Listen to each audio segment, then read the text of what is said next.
On your mark, get ready, start.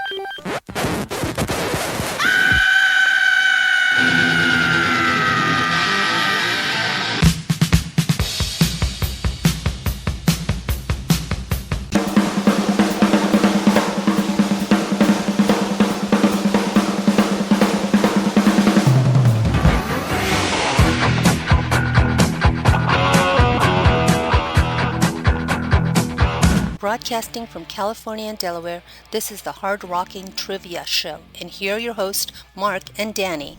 All right, everybody, welcome to the Hard Rocking Trivia Show. Woo! Woo! Episode? We're gonna episode what? 289? 290? I think we're 291. Oh man. Oof. We'll send out prizes for episode 300. So everybody wait by your mailbox when that happens. Okay. Yeah. Right. All right, so we're going to start off with a little bit of 6 and 30. For it is a human number. Its number is 6.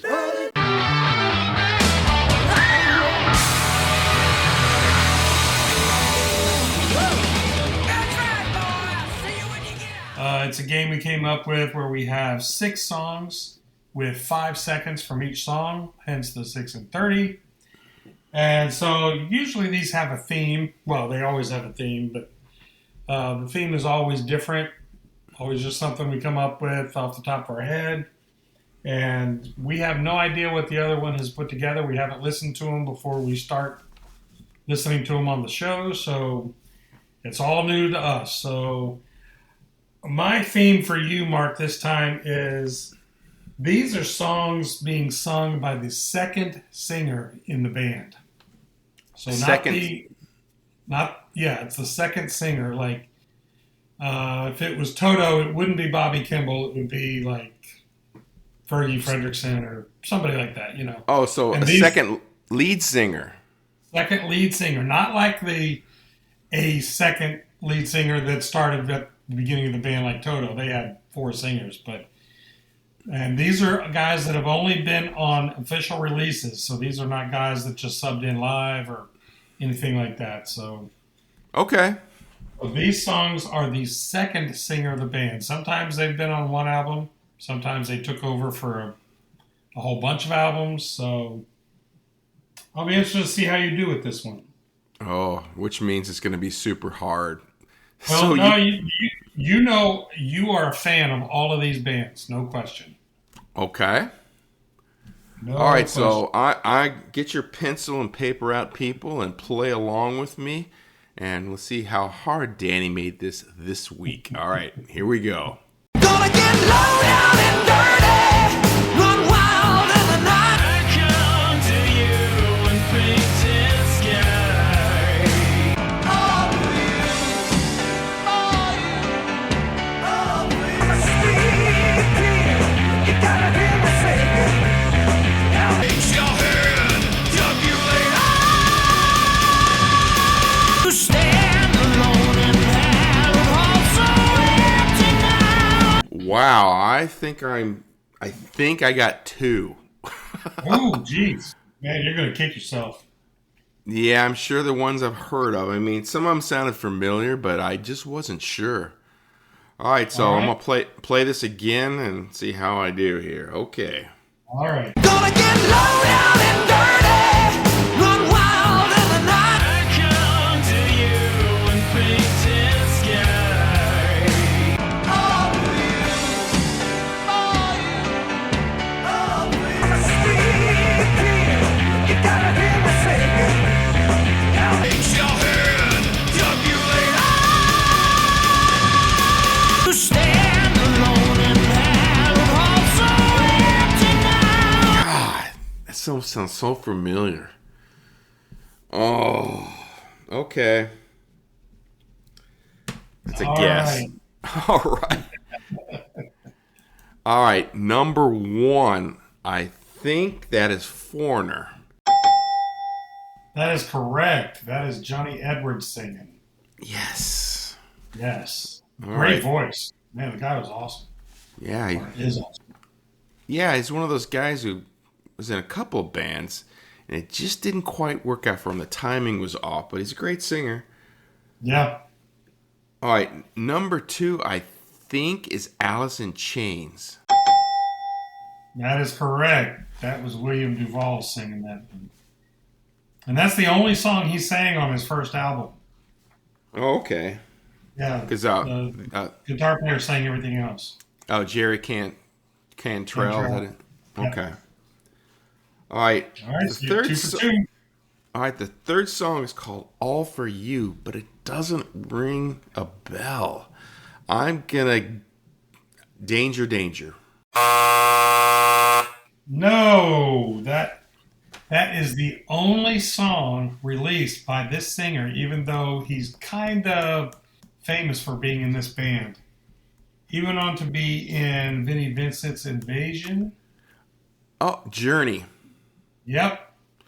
Yeah, I don't. Where's that from? It's the Time 3 or Time Cubed album. It's the only song that was released with him singing. With Robert Fleshman. Yeah. Yep. Who wrote Wheel in the Sky, but I knew Well, that he wrote a song. bunch. I know that song existed, but that Time 3, I think it was called, I just never really listened to it. Yeah, there's some. That's the only song he ever sang that was released, anyway. Yeah. Pretty interesting because he got a killer voice. Yeah. He's still releasing music today, but it's another one of those super talented guys who just didn't quite make it. He's in Vinnie Vincent Invasion, and he recorded that album, but he never toured with them. He left after that. Yeah, that was a great album. Well, both Vinnie Vincent albums are great. All right. Number 4. I thought you were being kind of tricky. Then I remembered Ian Gillan was the second singer in Deep Purple. So that's Deep Purple. That is correct. Yep. All right. Number 5 was the easiest one for me. That's Ripper Owens. That's Judas Priest. That's right. Jugulator. That's a great song. Now, number 6. God, it's a heavier band. I'm going to say Accept. No. I actually looked at Accept and thought about using them, but no, that was a little bit too obvious. But All right, so give me another hint. there are actually 2 versions of this band when they split. Okay. That could be Great never White seen did this. it. LA Guns did that. Yep. Is it one of those? Nope. Nope. Yeah, that song sounded too heavy to be either one of those bands.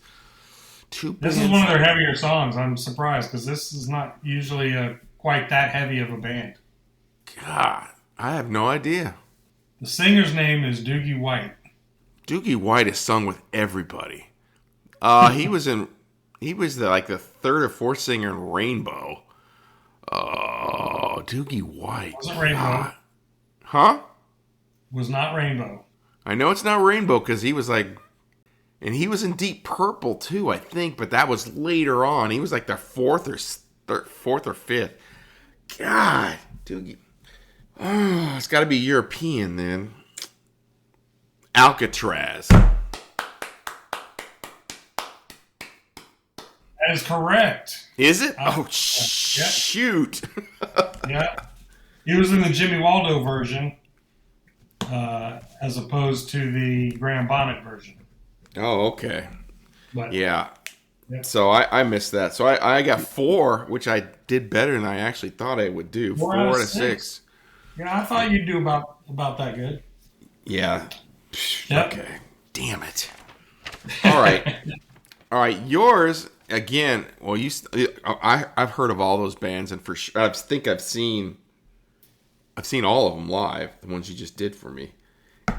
The bands I picked for you are all Californian bands that debuted in the 80s.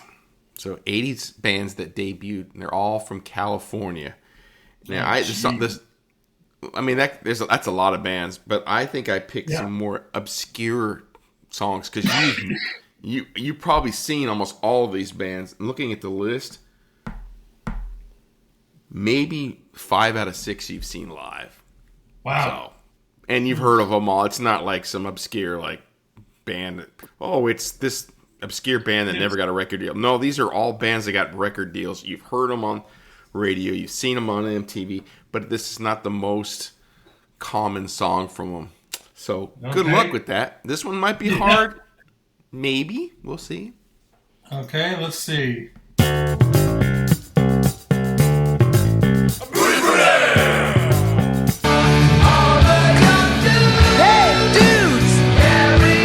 Corporation t-shirt, bloody super juicy man, you've been a naughty boy. It was late at night, we were cruising along on a motorbike. I got a feeling inside of me, it's kinda strange, it's like a silver sick. You're the only one moving the sun to me. Okay, I'm sure you knew some of those right away. I think I got 3. Okay. Wow. Okay. I can make it a little challenging. You've been killing it the last month. So Yeah, let's see how this goes. Here we go. One more time.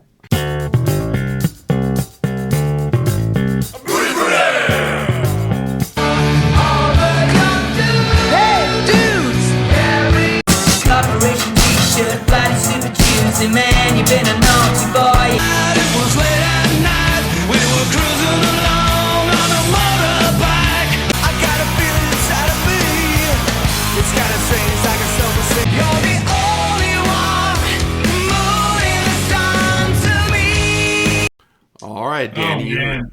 Twice in a row. You should know most of them. So let's see Yeah. how you do. I'm just gonna guess on the first one. Is that Wigwam? Wigwam. Wigwam is from Norway. These are all California bands. I'll give you another guess. Come on. If this is how it's gonna go, then we're gonna have a long session right here. Yes, we are. Wigwam. Let's see. California band. Rat. No, incorrect. The name of that song was Loose Booty by Faster Pussycat. It is goofy as hell, too. But it's fun. Man. Loose Booty. Cool. Oh, yeah. You'd probably like playing that one. Yeah. All right. The second one. That's Tesla. That is Tesla. I figured Jeff Keith's voice gave that one away. Yeah, though he didn't go all Jeff Keith too much on it. But number 3, when I first heard it, I thought Enough's Enough, but they're from Illinois. Mm-hmm. So I'll just guess. I don't know. I'll guess Rat on that one. L.A. Guns. Ugh. I thought maybe Phil's voice would give that away. Yeah. Number 4 is gonna be tough because it's not the lead singer singing on that song. Okay. It's actually the drummer. So good luck on number 4. It sounds like Michael Monroe, but he ain't even from this country. Nope. It's the drummer singing. I have no freaking clue. And I think it's the only song he sings in that band. And it's a big band. They were pretty big. You've heard of them. I'm not sure if you've seen them live, but you know the band. It's Let's see. I've seen Faster Pussycat, Tesla, and LA Guns. yeah. So this one I'm You not don't know sure if I've about. seen it. Okay. I have no clue. So the guy singing is now no longer in the band. He's retired from music. Probably doesn't help at all, does it? No, I'm gonna. Hey, is it Rat? It is not Rat. But I mean they're very close to Rat. That's Dawkins. That's Jesus. Wild Mick Brown singing. It's called Crazy Mary Goes Around on Erase the Slate. Right. Wow, I'm 1 for 3 or 1 for 4. Jesus Yikes. Christ. You're going to nail the And next one. I have not seen Dawkins. Oh, yeah. I figured that might be the only one you haven't out of this list. Yeah. The next one I know is Guns N' Roses from the Spaghetti Incident. Correct. New Rose. It's a cover song. Yeah, and the last one, I think I remember that's Warning. You would be correct. Yes. So you got 3 out of 4. 3 out of 4. Or 3 out of And 6. all the, yeah, 3 out of 6, but you've seen 5 out of the 6 bands live. But unfortunately, Dokken is not worth seeing anymore because Don can't sing anymore. The guys in his band are great, and they help out on vocals, and they can play their butts off. But unfortunately, with all the issues Don's had with surgeries, and he had a back surgery that left his arm paralyzed, so he couldn't play guitar anymore, and it's been I've seen videos of him just sitting on the drum riser singing. Like, I don't want to see that. Yeah, it's just like when we saw Jack Russell towards the end. He was originally like 5'10", but at the end he was like 5'2", and he's all crumpled up. He could still sing, but the guy didn't look like he was long for this world. No, it's like when I saw a suite with Steve Priest. He was basically in a wheel. He was in a chair playing the entire show, and he could still sing and he could still play. But the band had to help him walk him off stage because he couldn't walk, barely. Wow. It was, and then he died a couple months later. It was like really sad. Damn. But sorry to bring everybody down on that one, but we're gonna switch things up. So that's our 6 and 30 bit. We're gonna give you a quick commercial break, and then we're gonna come back with and bring it even more down. No, we're gonna focus on the positives in this one. So. All right. We'll be back. All right, boys and girls, we're back at the Hard Rock and Trivia Show, episode 291. And this past couple of weeks, unfortunately, somebody from our childhood passed away, and that'd be on lead guitar, Ace Frehley from KISS. And it was Danny's first concert ever. So, yep. And then I think I became a fan when I was 12. When I got Destroyer for Christmas. So after that, every band after that, it all starts with KISS. So having Ace pass away. I saw them in December of 77 at the Cap Center with my dad and my brother. And I actually saw that show on YouTube like 2 weeks ago. Yeah. So I watched it, and man, Paul's banter is so bad. Just corny, and just, we know you want to rock and roll. Yeah. Yeah, but when we were 12 and 13, we thought it was the greatest ever. And then even in my 20s, I think, I saw KISS in the 80s. Oh, Paul's the coolest. And then you started realizing that he was doing the same thing at every show. Even the thing with, you got that laser point, get that laser pointer out of my eye, I'm going to come down there and kick your ass. He said it almost every show. And then the silly things with, I'm going to bring this out. I got the biggest nurse I ever seen, and she pulled my, all that silly stuff. But it worked. It worked. They got a ton of fans. Right. I mean, the show was fantastic, but what saved the band was the songs were good. Songs were catchy. If the songs were terrible, they'd be Sig Sig Sputnik, Who remembers that? Great look, but... Or the New York Dolls. The New York Dolls had this great androgynous look, but their songs were terrible. So, yeah, KISS had the songs, had the show, had it everything. I mean, we became fans of everything that came after that. But it all goes back, all goes back to KISS. And you see all these people on Instagram and X and Facebook talking about this guy was a hero to everybody. I mean, Ace Frehley wasn't the greatest guitar player ever, but his solos were kind of things you could sing along to. They're like songs within songs. Absolutely. And you can sing along with them as the song's going on, or if you thought about the main theme of Love Gun or something, you could sing that solo. Yeah. Fantastic. And what stinks was he was supposed to play at the Lancaster, he's supposed to play in Lancaster with Quiet Riot and Vixen, and he canceled like 2 days prior, and that was supposed to be one of his last shows, and he never played again. And I was actually thinking about going to that. It's like, I'll go see Ace. I know he's not doing that great, but still, it's Ace Frehley. I mean, I didn't get to see him when you got to see him when the Kiss was in the makeup first. First time I saw him was in a place that we went to in Ventura, where we saw John Oates play. I saw this solo tour where Ace Frehley played with his band, and then Peter Criss played with his band. And at the end, they played together. Yeah, this was in the 90s. It was great. Oh, wow. So that's... I'm assuming they played Kiss songs together. Yeah. And then I saw the reunion tour, and I saw Ace playing with, solo stuff too.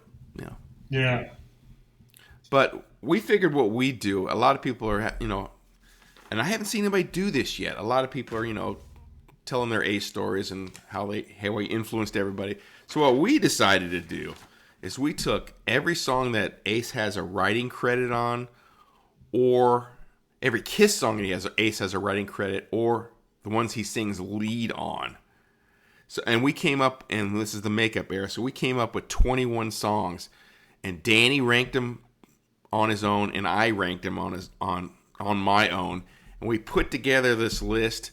And some of the songs Danny and I don't agree with because we didn't consult each other. So when he sent me his list, I went, "What?"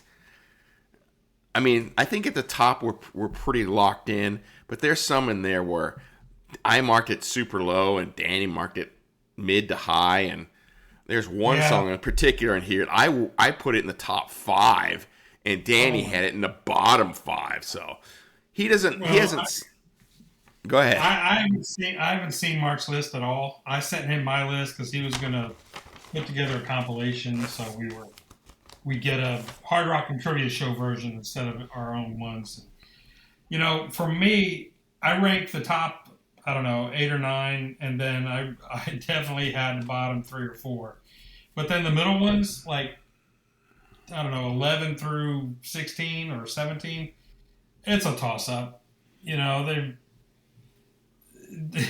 It's funny because they're all kind of similar songs, especially the early Kiss songs that I have in the middle. Just I listen to them a few times and then I go back and think, well, wait, which one was that again? But yeah, and there was like 2 I had to go, especially the ones on Psycho Circus, because 2 of them are on the original release and one of them is a bonus track. So I had to go on YouTube and see if I remembered it was any good or not. And a couple of them went, "Oh, this is better than I thought it was." And then one of them was like, "Oh, this is not good. I still don't like it." But the albums, starts with the first Kiss album, goes to Unmasked and the Elder, and then it skips because even though Ace's picture is on Creatures of the Night, he doesn't play on it, didn't write anything for it. And it goes from there and it bounces to Psycho Circus because there are some actual Ace songs on there, even though he barely played on it. So we're going to go from 21 down to 1. So this is going to be a surprise. All right. We'll start from the bottom and work our way up. And I think number 21 is not going to be a surprise to Danny or myself. By the way, here's how he scored the points. Since there was, if it was our number 1 song, he gets 21 points. Number 2 song gets 20. All the way down to number 21, which gets 1 point. And this song came in and got 5 points. At number 21, from Unmasked, Talk to Me. Yeah, yeah, I had, I definitely had my bottom 2, but Talk to Me was definitely down there. I had it at 19, but yeah. Not great. And funny enough, my brother really liked Talk to Me. And I went, I don't know why they put this one on the album. I don't like it that much. Let me see, where did I put it? I put it, I had it at number 20 out of 21. So it wasn't the worst song, but it was definitely not one of the top ones. It's one I definitely skip when I listen to Unmasked. And there's a lot of songs on Unmasked I do like. This ain't one of them. So 21 is Talk to Me. All right. Now, here's another, not even a surprise. At number 20, off of the same album, it's the goofiest song on the album. It's Torpedo Girl, which got 9 points. Yeah. Let me see. I put it at 18, and you had it pretty. You were at I had it like at 17. yeah, so pretty similar. It's a goofy song. The lyrics are ridiculous. Yeah, when I first saw it on your list, I saw Vinnie Poncia co-writing. Yeah, I thought, well, that might help it. No, it did not. And I don't hate the song, which is weird because I know it's a goofy song. I know the lyrics are terrible. And this is supposed to be an homage to Ace, but we're talking about the bad parts here. I don't hate this song. We'll get to the Oh, yeah, we're going to get to the positives. So Ace was always hit or miss. He didn't want to sing originally. They forced him to sing when they sung Shock Me. The band did. They wanted to be like the Beatles where all four guys sang. And it turns out, I mean, when they had their solo albums, Ace had the highest charting single out of all of them, which was a surprise to everybody. And that was New York. His solo album, just in general, is way, way better than any of the other three. It's not even close. Yeah, and I intentionally, the 78 solo album, I didn't put on this list because if we'd have done that, most of those songs would have been way up there. That album is great. Maybe in the future we'll do all Ace solo albums, but then we'd have to go back and listen to the terrible ones too. There's a lot of terrible. So I don't know if we're going to do that, but the Ace 78 album is awesome. All right, coming in at 19, our first song from The Elder, and that is Dark Light. Dark Light. Yeah, it's okay. I think the solo is pretty good in it. And I think Anton Fig plays in it, and the drumming is good on it. Yeah. But it's not my favorite Kiss song. I had it at 19, which is, here's an unusual thing. Anton Fig and Lou Reed got co-writes on Dark Light. Yeah, where was Lou Reed coming from? I think they wanted to be legit because he also co-wrote World Without Heroes. So I don't know what the love, New York and Rolling Stone loved Lou Reed, but to me, he's the Walk on the Wild Side guy, which is a great song. But after that, I'm not a fan. I don't get it. Nope. Yeah, Dark Light is okay. Yeah, I had it at 16. And like I said, the middle teens there, they could have been anywhere. That could have been 12 for me. But all right. Now, here's one that off of the first album that you ranked really low, and I had it in the mid-range. okay. So we're a little off. I think I had this at 14, and what did you have it at? I have it at 20. Oh, so you already know what I'm talking about. Well, there's only 2 songs from the first album. That's Love Theme from Kiss. Da-na-na-na-na. I like that song. I like it. It's the dark part. Dum, dum, dum, dum. And then the Peter Criss drums. I like that. It's goofy. But it breaks the album up. I don't know. I guess you didn't like it as much as I did. I didn't. I don't think that's a good song at all. I think it's just something they were fooling around with. But hey, we need another song, so put that on there. Kind of like an instrumental filler because we can't figure out any lyrics to this song. Maybe, I don't know. I don't hate it, but you apparently do. Yeah, well. All right, here's a song that you brought up to me before we started recording. And you had it ranked really low. It comes off of Dynasty, and it's Save Your Love. Horrible song. Save it. Oh my God, save. Yeah, you had this as the worst song. Yep, I do, and that was there was no thought about that. Like I said, I ranked the top, 7 or 8, and then the bottom 2 were easy. Bottom 3 or 4 were easy. I ranked it at 11.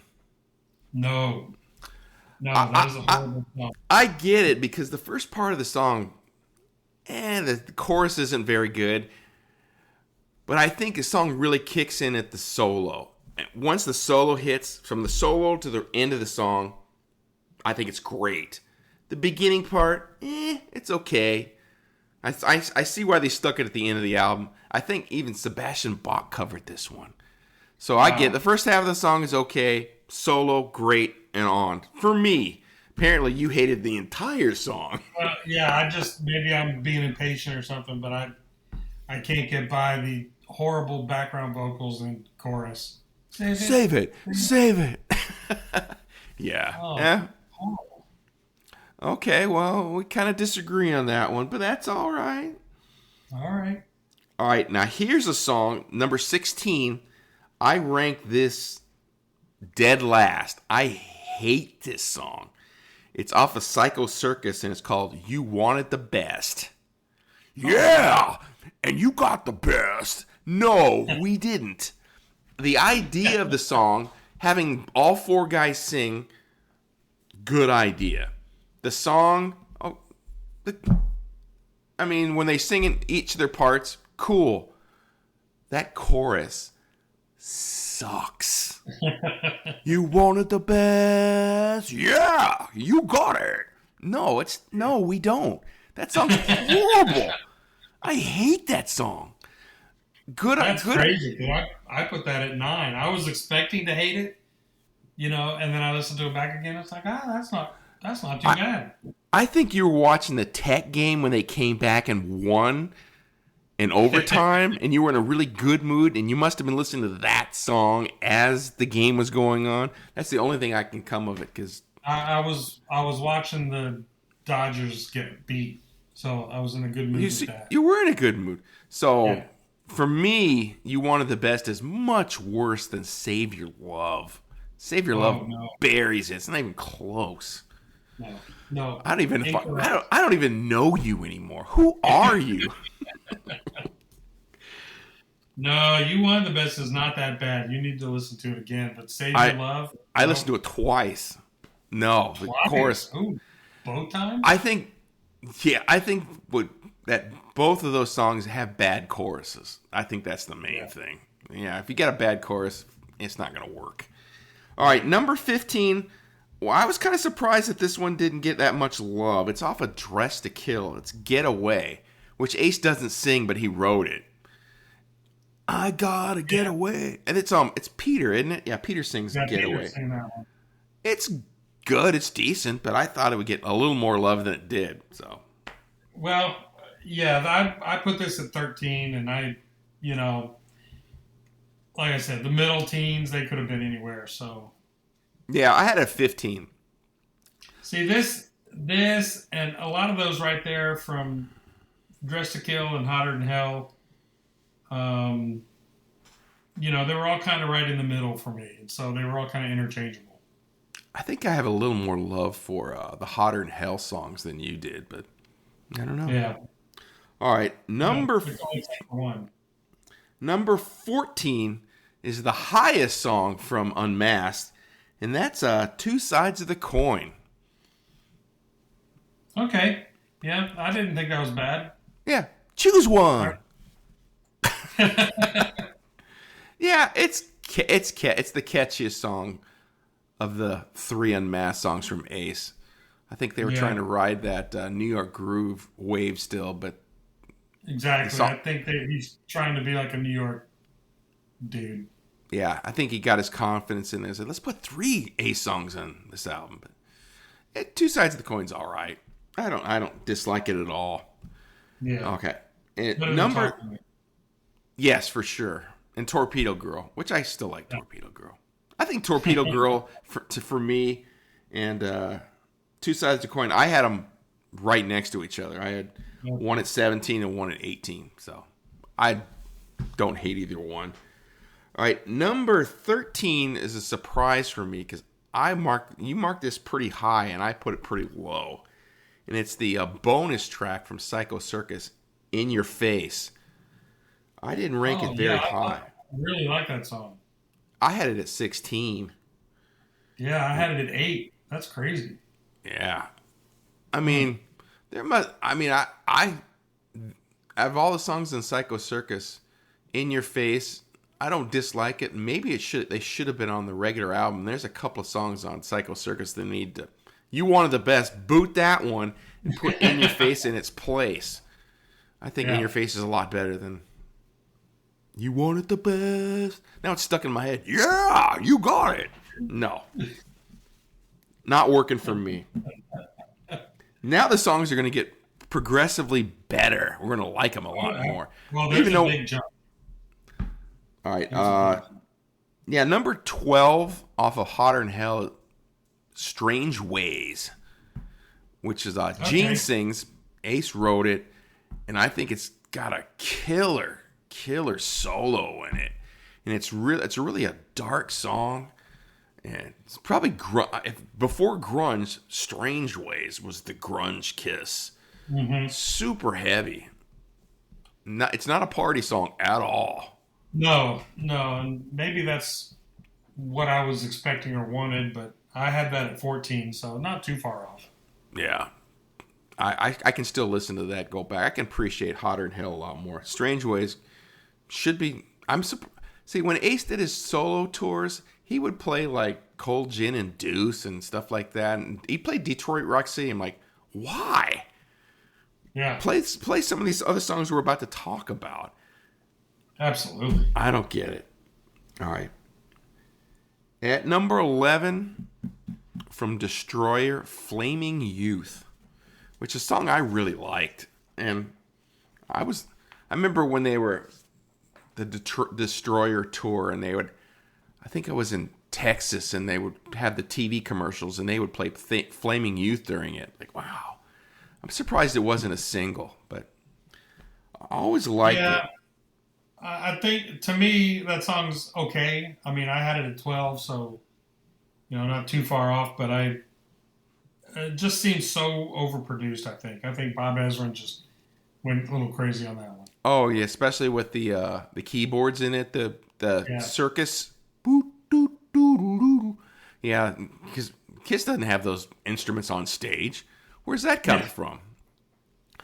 A lot of people forget. I mean, we were younger, but when Destroyer came out, there was a huge backlash.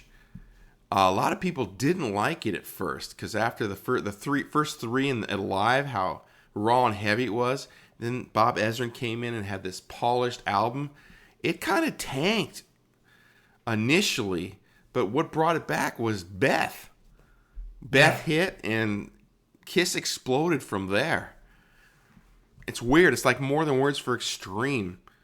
I mean, that they came out with that, and that band blew up. So Beth is essentially what made Kiss that name, even though it's not a heavy song at all. A ballad of all things is what put... I could do without hearing Beth ever again. Yeah, I could care less. Yeah. All right, number 10. This song is interesting. This is the song that I had super high, and you had it super low. You had it at 18, and I had it at 4. Jeez. It's a Dynasty. It's Hard Times.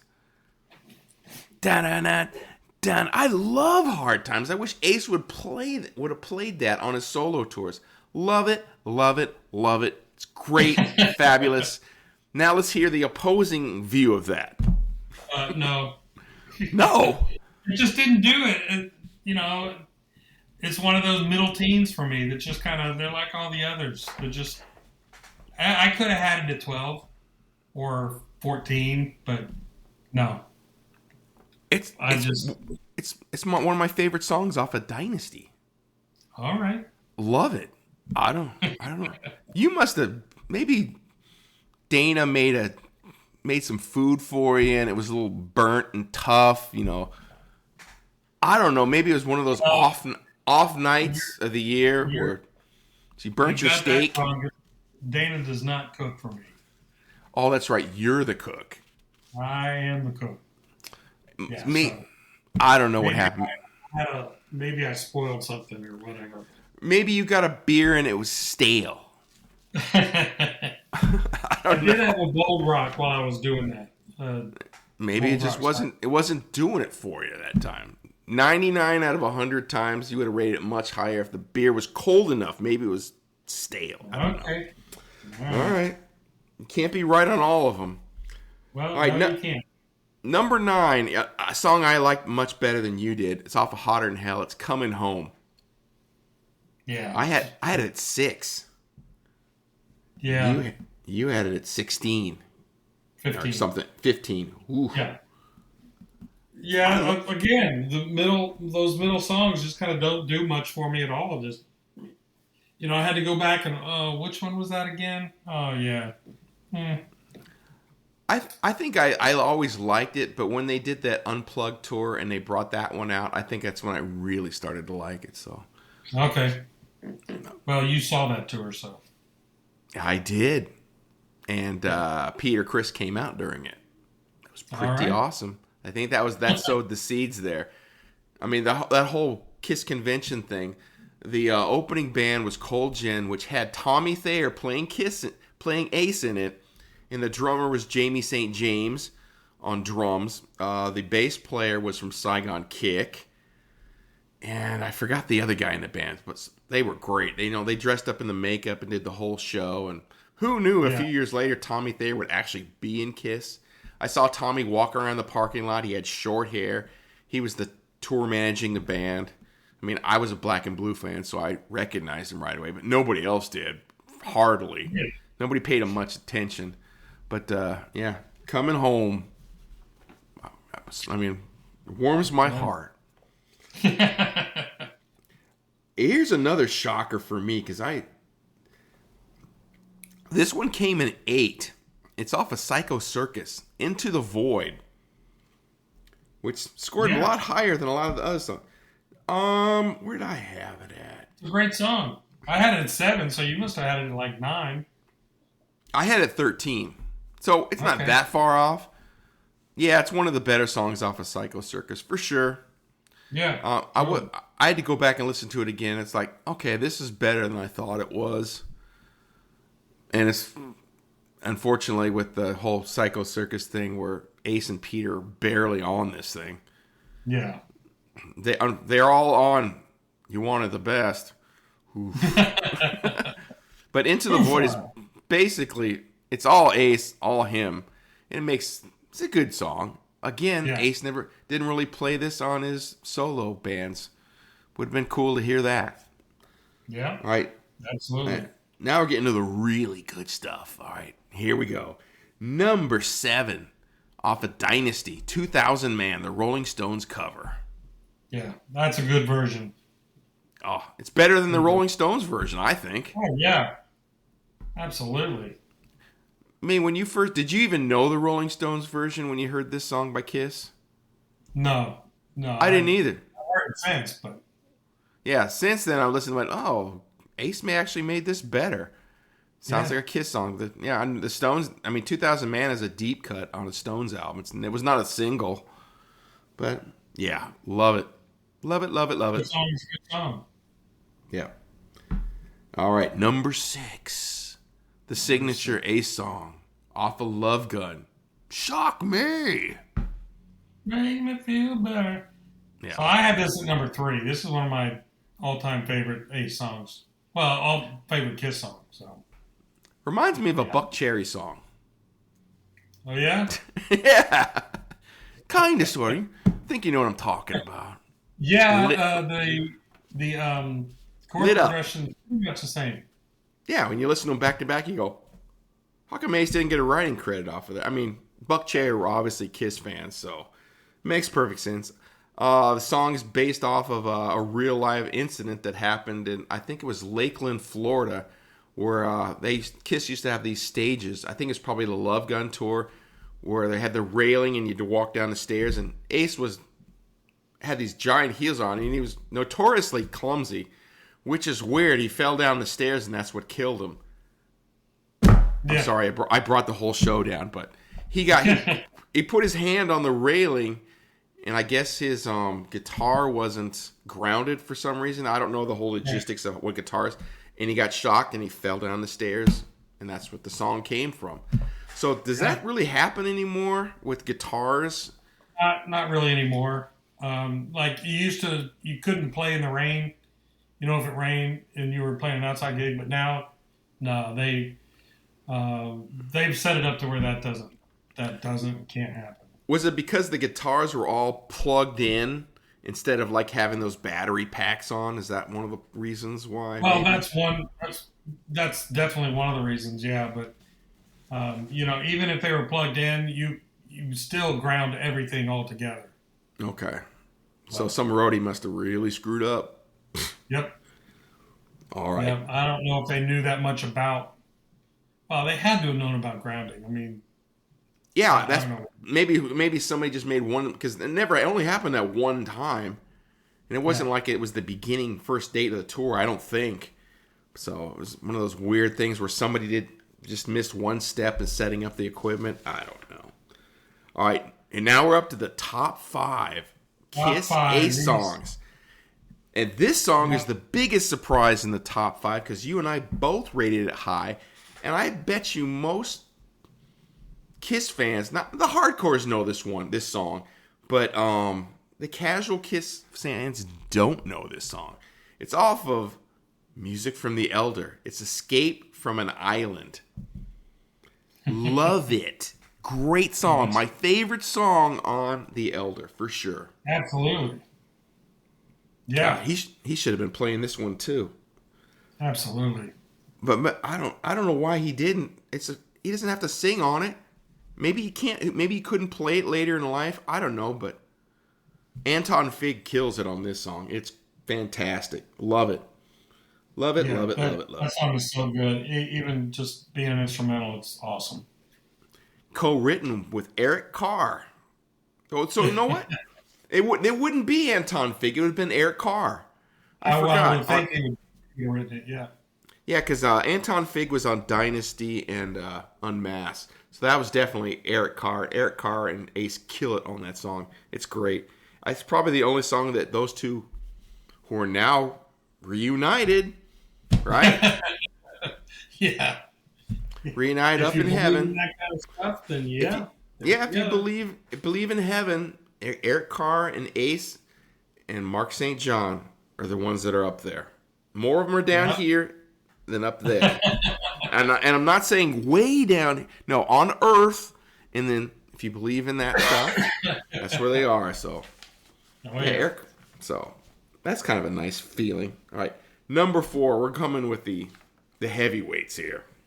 The all-time classic Ace songs. Number 4. Cold Gin.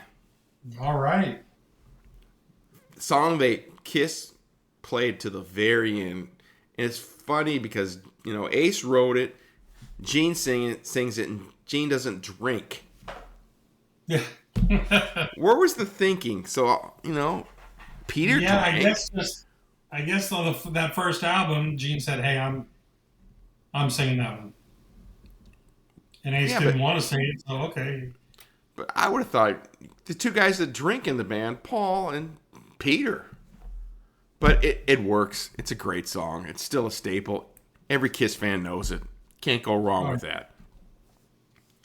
Number 3. Rock Bottom. Ba-da-da-da. Not the UFO song. Not the UFO song, definitely. But I like the intro, though I think it's too long on the album. But they have some leeway on the album.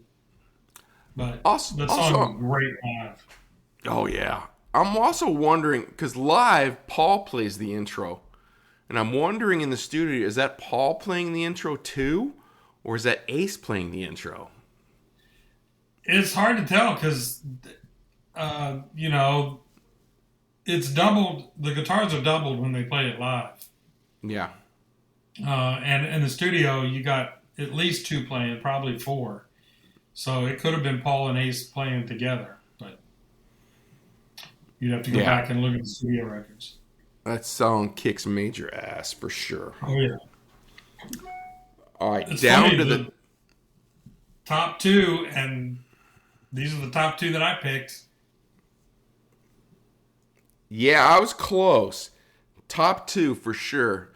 And number 2 was not a hit. And it's a song they didn't play that very often. It's also a song that Anthrax covered because it's heavy as all get out. And it's Parasite. Oh, yeah. I had Parasite at 5. But What? I had a 5 because Hard I Time had was a a 1. yeah, but I Number can't. one, this song, Parasite, no question. Oh, it's great, love it. But there's one song for me that's a little better. But yeah, Parasite. All heavy bands can play it. It's just a heavy song. I mean, It's one of the best hard rock riffs ever. So cool. And yeah, the I don't know what Anthrax does with their guitar tone, but it is amazing. And this song with Anthrax's guitar tone is just killer. Unbelievable. and I bet you when Anthrax plays again, I bet you since they were such hardcore Kiss fans and Ace fans, I could see them playing this song for sure. Oh, yeah. Or they also did "Lover All I Can" off of "Dress to Kill." I can see them. I think I've heard a bunch of Kiss songs.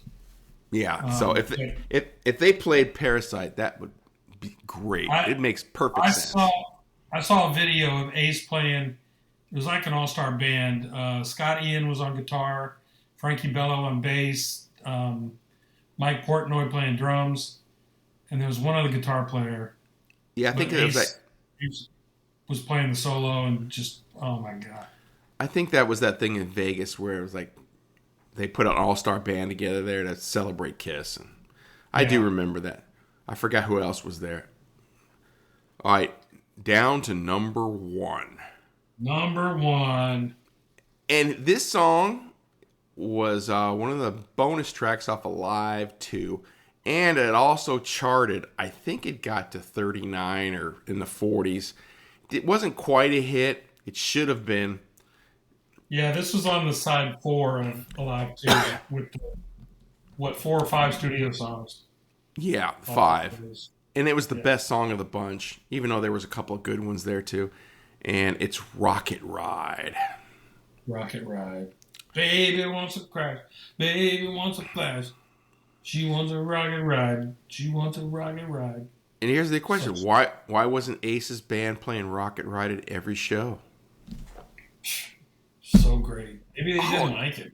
I can't imagine. Maybe he didn't. Well, his band could have easily pulled it off because the band that he had was the Gene Simmons band. He actually stole the band.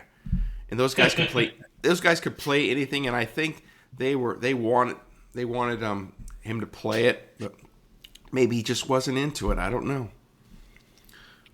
That's too bad because it's an amazing song. I had that at number 2. So Yeah, so I had it at 1. You had it 2. So we're both right on that one. yeah, the no question, my top 5 could have been pretty much in any order. Yeah, my top 5. Well, yeah. There's only They're all one old exception. Kiss songs. Yeah, mine was Parasite, Hard Times, Cold Gin, Rock Bottom, and Rocket Ride. The only one you disagree with was Hard Times. Yeah. And I had Well, coming home at 6. Jeez. Well, we Let's both see. we both Let's see can my agree top- we have good taste. All right, go for it. Let's go top 5. Parasite, Rocket Ride, Shock Me, Rock Bottom, and Cold Gin. So I'm more old school. Yeah. And then 6 was Escape from an Island. Yeah, your list is pretty good. I can't fault you for your top 5 for sure. It doesn't. It makes perfect sense. I was just kind of surprised you rated the Psycho Circus songs a little higher than I did. I remember I was just I being like Psycho Circus. I don't have a problem at all with it. there's a couple of clinkers on there. I don't like that song Within, and I saw them do that live when I saw them at Dodger Stadium. That Gene song. And Dreamin' was a complete rip-off of 18 by Alice Cooper. In fact, they got sued for it, I think. Did they? Yeah, it sounds way too much like it. So if you play 18 and then Dreamin' back-to-back, you go, oh, same chord progression. I get it. Okay.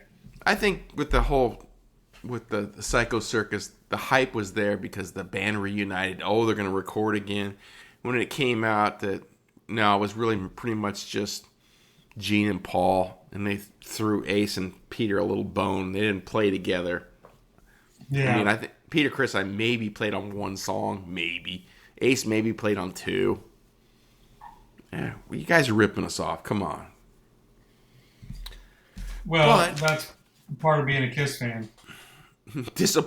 Being disappointed? Well, being ripped off. Oh. Well, I still love Kiss, but I wouldn't pay a lot of money to go see them again. You know, even though they're retired, kind of. They're doing this thing in Vegas where it's supposed to be like being on a cruise, but you're in Vegas. But it's only 3/4 of the band that. I don't know what the deal with Eric Singer is. Maybe they lowballed Eric Singer, and he said, "You know what? I'm done. Give me a break, guys." I'm tired of getting ripped off by you too. Yeah, because Tommy and Eric were, they're not. They weren't full members. They were just guys, paid salary guys. It's too bad. And Gene and Paul don't even own the band anymore. They sold all the rights, everything. They sold that to that company that does the avatars. Yeah, all their rights have been sold. Both they own no part of it whatsoever. And believe it or not, one of the guys in ABBA owns Kiss. Really? Yep. What? It's a Swedish company, so that guy's making bank. Yeah, those guys in ABBA, the smartest businessmen, musicians. I mean, they're wealthier than just about everybody. Maybe great songwriters and great businessmen. Yeah, so yeah. Absolutely. Apparently that ABBA thing in London with the avatars is fantastic because you watch the avatars, but it's an actual band playing there. I think they're under the stage. I think part of them. It's supposed to be fantastic. I mean, if I was in London, I'd go see it. Why not? I've seen the ABBA tribute band that comes around. They're called Direct from Sweden. There's a lot of ABBA cover bands. Well, this one, they have the two girls up front that look just like them. Two others, background singers. The whole show's fantastic. And they sound exactly like the band. That's pretty cool. Yeah. So if they come around here, I would take Sylvie to go see that. That's pretty cool. Oh. So I got a call today from James, a friend of mine, that he said, "Would you go see Rush in Philly?" I said, Yeah, I'd go see Rush. I mean, I've seen Rush like 10 times. I said, "Yeah, I'd go see him." He said, "Well, tickets are $400." I said, "Nope." And those are the cheapest ones. I said, "No, I'm not doing that. $400 to see Rush without Neil? Nah." Yeah, that's one of those things. I wouldn't pay $400 to see him with Neil. But. Yeah, I think the most I've ever paid. I think I paid $300 to see the reunited Kiss. That's the most I've ever paid for a show, and I had to go because I never got to see them when I was a kid. But yeah, I wouldn't pay $400. I mean, I'd go see it if it was. I'd go see it for $100. But yeah, $400. I might would do it for $200. But that just $400 just sounds like a money grab. Like the promoters are just trying to get as much money as they can. Oh, they've added a lot of shows and cities to this tour already. It's selling out, so they're getting the money. And it'll probably they'll probably sound great. It'll probably be great, but they always had one of the best light shows. I mean, their musicianship is no question one of the best out there, but their light show, unreal. And just the whole show in general, the staging, is really, really cool.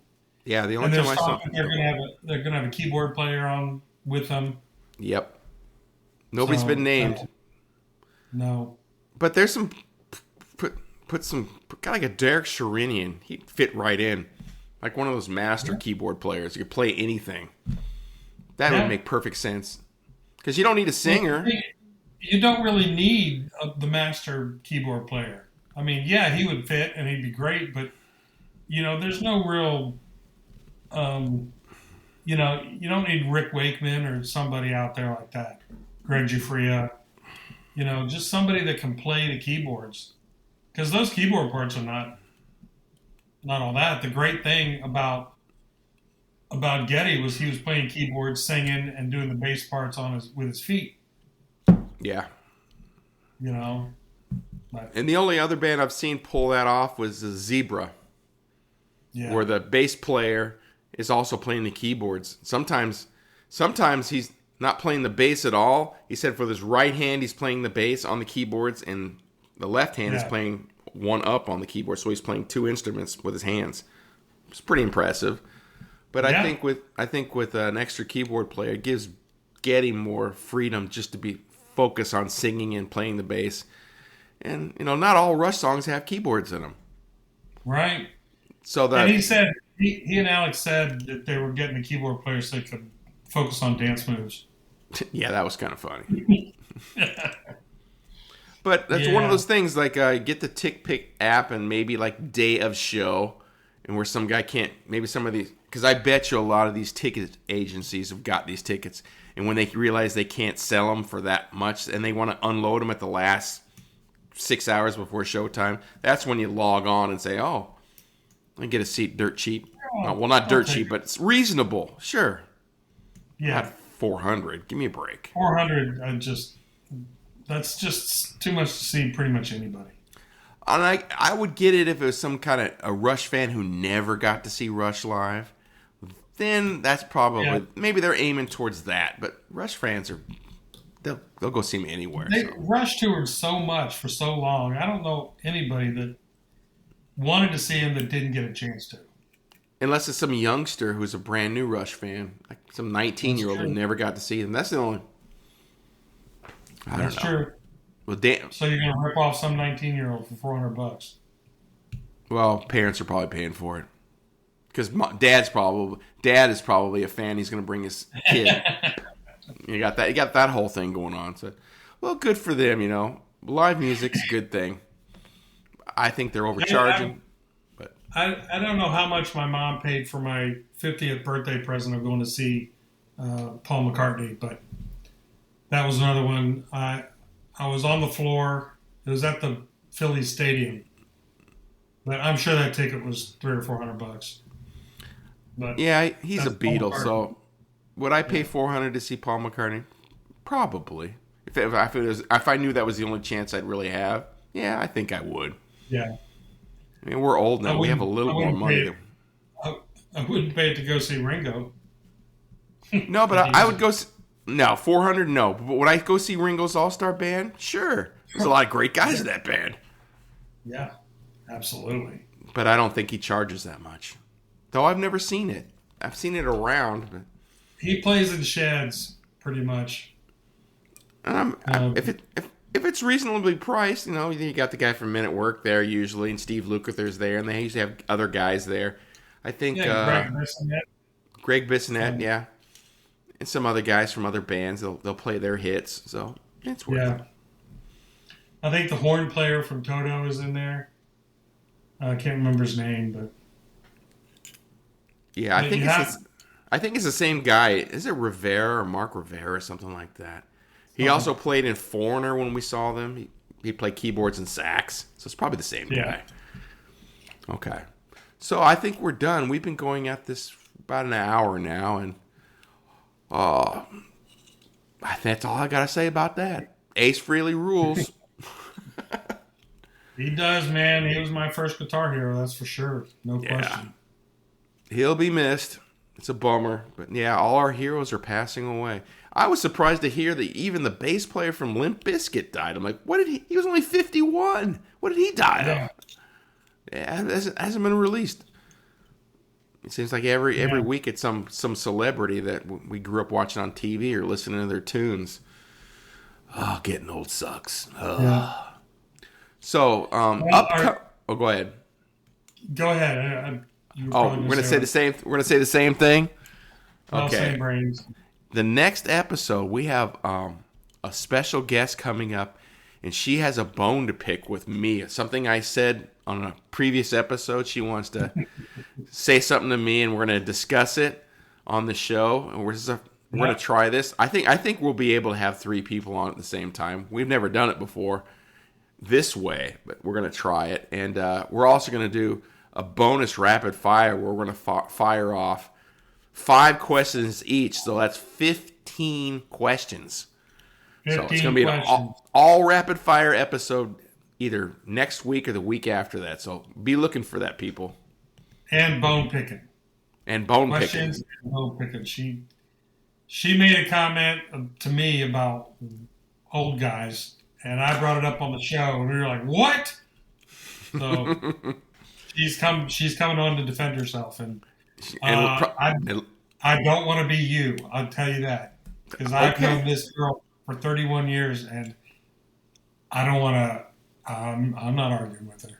Okay, well, I live 3,000 miles away, so bring it on, Annie. I'll see you. All right, so people, I will see you either in a week or a couple of weeks. Thank you for listening, and ciao. Yep. Later. Oh, bone to pick with me, huh?